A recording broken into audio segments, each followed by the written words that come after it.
ঘণ্টা দেড়েক আগে এই অগ্নিকাণ্ডের ঘটনা ঘটে, ভয়াবহ অগ্নিকাণ্ড শিলিগুড়ি এই প্লাস্টিকের কারখানা ইস্টার্ন বাইপাস সংলগ্ন এলাকায়।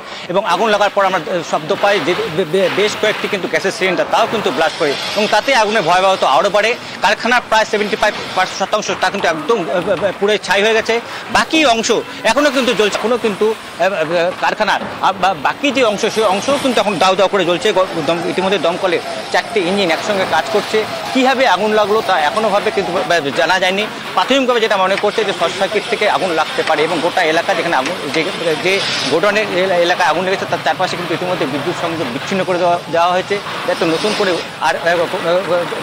করে আর আগুন না ছড়াতে পারে, অন্য কোনো জায়গায় নতুন করে যদি বিপদ না আসে সেই চেষ্টায় কিন্তু এই মুহূর্তে প্রাথমিকভাবে আগুন নেভানোটাই প্রাথমিকভাবে মনে করছে দমকল কর্মীরা। এবং সেই অনুযায়ী একদিকে যেমন ভক্তিনগর থেকে দমকল ইঞ্জিন আসে, অন্যদিকে শিলিগুড়ি দমকল কেন্দ্র থেকেও কিন্তু ইঞ্জিন আসে, একযোগে কাজ করছে। কিন্তু এখনও আগুন পুরোপুরি নিয়ন্ত্রণে আসেনি। দমকল কর্মীদের আশা যে আর কিছুক্ষণের মধ্যে হয়তো একটি সময়ের মধ্যে হয়তো এই আগুন নিয়ন্ত্রণে আনা যাবে।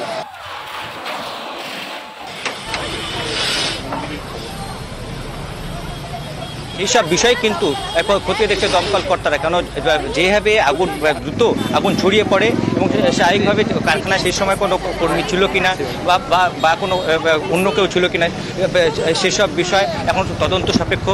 ভক্তিনগর থানা পুলিশ তারাও চেষ্টা চালাচ্ছে কীভাবে আগুন লাগলো।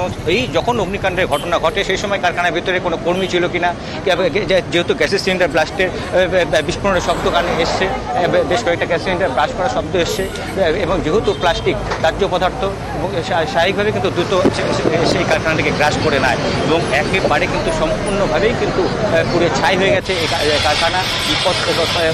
কী পরিমাণ আর্থিক ক্ষতি হলো বা কীভাবে আগুন লাগলো সেসব বিষয় যেমন তদন্ত সাপেক্ষ। পাশাপাশি এই প্লাস্টিকের কারখানা সেখানে আগুন নেভানোর প্রাথমিক কোনো রকম ব্যবস্থা ছিল সেসব বিষয়ে কিন্তু খতিয়ে দেখবে দমকল।